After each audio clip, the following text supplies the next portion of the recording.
La naturaleza humana con demasiada frecuencia nos traiciona.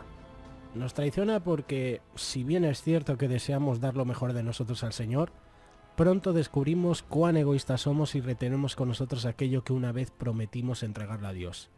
La lista seguramente podría ser muy larga, y seguramente si las ponemos todas en la balanza del tiempo, nos iba a revelar que hemos quedado faltos en los compromisos de dar lo mejor a Dios. Al revisar esta lista, nos vamos a dar cuenta que estuvimos faltos en tantas cosas donde prometimos ser fiel a Dios. Y cuando revisamos este asunto de traer lo mejor a Dios, nos encontramos en el mismo comienzo de la Biblia, en la historia de Caín y Abel, una historia muy conocida. Esta historia nos revela las dos actitudes que tenemos cuando seleccionamos lo que vamos a traer delante de Dios. El texto dice, pero no miró con agrado a Caín y a la ofrenda suya. ¿Por qué Dios no miró con agrado la ofrenda de Caín? ¿Por qué no agradó a Dios las cebollas, las zanahorias, los tomates, los puerros, las verduras que Caín trajo a Dios? La clave del texto está en las palabras los primogénitos de las ovejas y de lo más gordo de ellas. No es que a Dios no le gustan los vegetales por preferir la carne, sino la actitud del corazón y la irresponsabilidad en preparar lo mejor para el Señor. Si el texto dijera que Caín preparó las primicias de sus cosechas, el asunto seguramente sería otro diferente. Esto fue exactamente lo que hizo Abel. Como esta historia nos puede ayudar a seleccionar los primogénitos, nos puede ayudar esta historia a seleccionar lo más gordo de nuestra vida para traérsela a Dios. En primer lugar, agradando a Dios con lo mejor de mi devoción. El Salmo 119 nos presenta una declaración que encontramos en la Biblia respecto al amor por la palabra. Podemos fijarnos en que el salmista no dice, oh cuánto amo yo tu casa, oh Dios. Tampoco dice, oh cuánto amo yo el compañerismo de los hermanos, oh Dios. El salmista simplemente dice, oh cuánto amo yo tu ley. Eso nos está hablando de intimidad, de ser atraídos por ella, como cuando uno tiene un gran amor. Amar la palabra de Dios es hacer que ella ocupe el primer lugar en nuestras vidas, porque a través de ella Dios me habla y el Espíritu Santo me la interpreta para mi propio crecimiento. El resultado de amar la palabra será que todo el día ella es mi meditación. Eso significa que todo lo que hago debería estar impregnado de la palabra de Dios.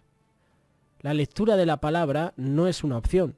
Si yo no amo la palabra, no podré crecer espiritualmente. Pero si hago de ella mi más grande amor, seré un creyente victorioso. El punto número 2, mi devoción con la oración. Esta parábola del amigo de la medianoche es significativa en el asunto de la oración, la que encontramos en Lucas capítulo 11, versos del 5 al 10. Los hechos ocurren de noche, lo que hace que el relato pueda ser más interesante. La llegada del viajero que se hospedó en la casa de su amigo lo puso en aprieto. El hecho de llegar en la noche, porque todos estaban durmiendo, nos habla de la importancia de la oración. La oración en este contexto de la parábola debe ser inoportuna e insistente. Observe que la necesidad levantó al amigo a clamar por ayuda. Y note que la sorpresa de la parábola se da cuando el tercer amigo dice que se iba a levantar a darle el pan al que lo estaba solicitando. No porque era su amigo, sino por la importunidad. Y se le va a levantar y le va a dar todo lo que necesite. Eso es lo interesante. El resto del texto habla de la perseverancia, de la promesa y de la seguridad de Dios al responder nuestras oraciones. La oración tiene poder. La oración abre la puerta. La oración tiene su propósito al ver la forma como Dios nos responde. El creyente no ha descubierto todavía cuánto puede hacer con la oración. Qué bueno es que podamos pedir a Dios un fresco y verdadero deseo de orar insistentemente. Muchas veces hacemos como los discípulos, oramos una hora y ya está, nos cansamos, no tenemos ya más palabras para dedicar al Señor. Este es el punto número 2, mi devoción con la oración. El punto número 3, agradando a Dios con lo mejor de mi amor por otros. Al profeta Ezequiel se le asignó la tarea de ser una atalaya para la salvación del impío. Su trabajo consistía en advertir de las consecuencias que le vendrían al impío si no se arrepentía de su mal camino. La Biblia nos dice lo terrible que será para el impío que rechace la oferta de la salvación. Y la labor del creyente La labor mía y la labor tuya, como atalayas, es amonestar al impío respecto a su camino desviado de manera que no mueran sus delitos y pecados. Es invitarla a creer en el Señor y arrepentirse, porque la Biblia dice que el que no cree ya ha sido condenado. Esa sentencia de condena ya está revelada y lo único que la va a hacer cambiar es cuando se arrepienta esa persona de corazón. Pero frente a ese terrible peligro, muchos decimos o preferimos callar y no alertar pensando que Dios es quien va a juzgar. Este texto nos dice claramente que si nosotros no le hablamos al pecador de su camino, él va a morir en su pecado, pero Dios nos va a demandar y nos hará responsables de la muerte eterna del impío. Yo he sido llamado para advertir del fuego eterno que nunca se apaga en compañía de Satanás si el pecador no se arrepiente. Y esto va en serio, esto no es una fábula, esto no es un cuento de ciencia ficción, esto es real. Librando nuestra alma al advertir al impío. Este texto nos presenta la otra cara de la moneda. Esto está en el versículo 19 de Ezequiel capítulo 3.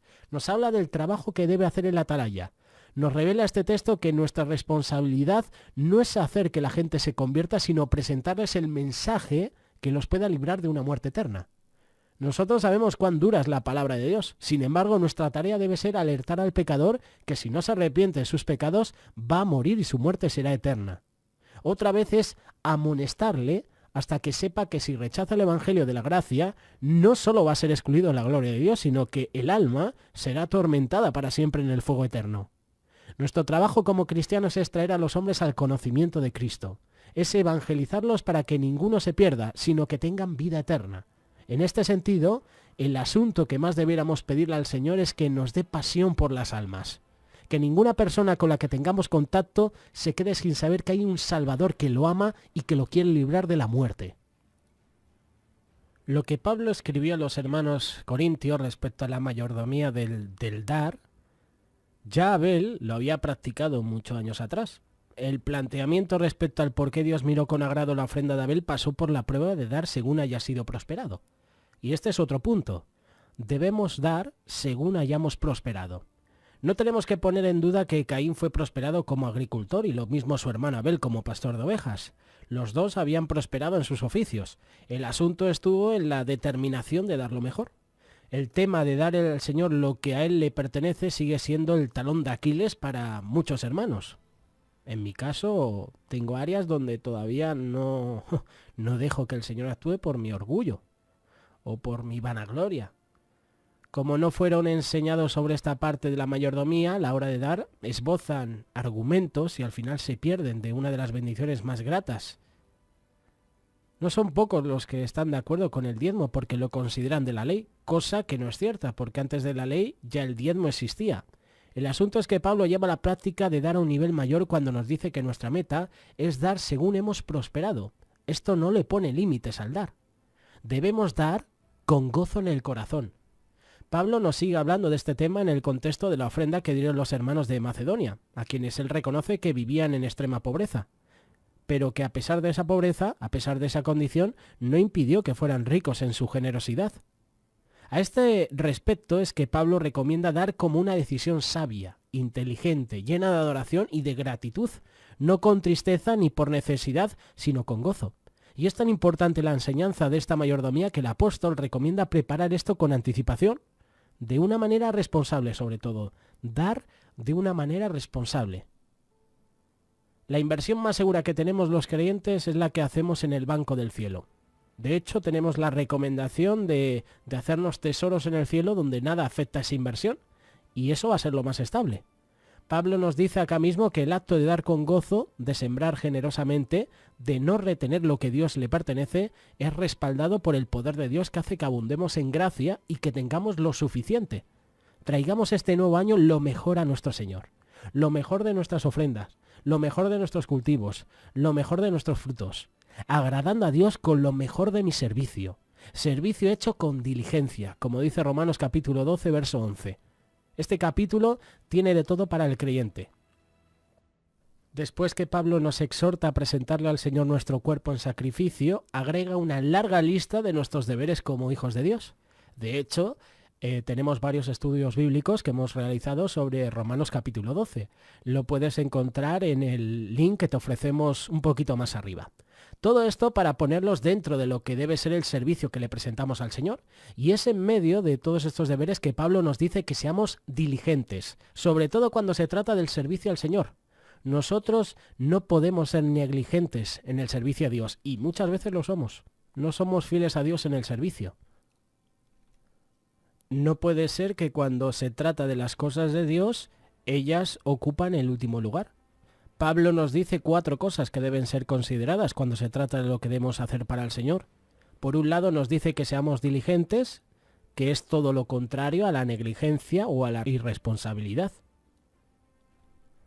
Pablo nos dice que no seamos perezosos. Eso significa que, así como nos preocupamos por el trabajo diario, mostrando prontitud, lo hagamos con mejores ganas cuando se trata del Señor y de su obra.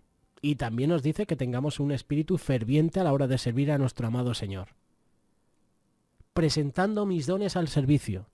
Podría ser otro punto interesante. El Señor no se le escapó nada de salvarnos. Solo nos ha dado el don de la salvación como su regalo eterno. También nos ha equipado con los dones del Espíritu Santo para su servicio. Pablo, previamente al tema de los dones, nos ha dicho que si bien es cierto que nuestro cuerpo tiene muchos miembros con sus funciones, de igual manera nosotros como iglesia, siendo muchos, somos un cuerpo en Cristo. Qué bueno que el uso de mis dones traiga gozo personal al saber que soy útil para el Señor. Al regresar a la historia que da origen nuestro mensaje, de la historia de Caín y Abel, del Antiguo Testamento, de Caín se dice que sus obras eran malas porque era del maligno. Primera de Juan capítulo 3 verso 12. Sus acciones, incluyendo lo que trajo al Señor, lo delatan como un hombre con un corazón malo. Pero por el otro lado tenemos a Abel, de quien se dice que por la fe ofreció a Dios más excelente sacrificio que Caín. Hechos capítulo 11 verso 4. Una cosa queda clara. Ambos adoradores fueron instruidos anticipadamente para traer su ofrenda delante del Señor. La falta de fe de Caín, tan contraria a la de Abel, hizo que Dios mirara con desagrado lo que el primero trajo. El acto de traer lo mejor al Señor es un acto de fe. Es reconocer que Dios mira mi corazón y ve cuánta sinceridad hay en lo que hago. El acto de traer lo mejor al Señor es un acto de fe, como te he dicho. Es reconocer que Dios mira mi corazón, que ve la sinceridad que hay en él. Señor, aquí te traigo lo que tengo. Por fe me dedicaré este nuevo año a darte lo mejor de mi devoción, lo mejor de mi amor para los demás, lo mejor de mis diezmos, lo mejor de mis ofrendas, lo mejor de mi servicio. Qué bueno que en este año que comienza le podamos entregar al Señor lo mejor de nosotros, lo mejor del servicio, lo mejor de mi vida, lo mejor de mi adoración, de mi alabanza. Agradecidos con el Señor en todo momento. Él es nuestra provisión y porque Él es nuestra provisión, yo le doy lo mejor.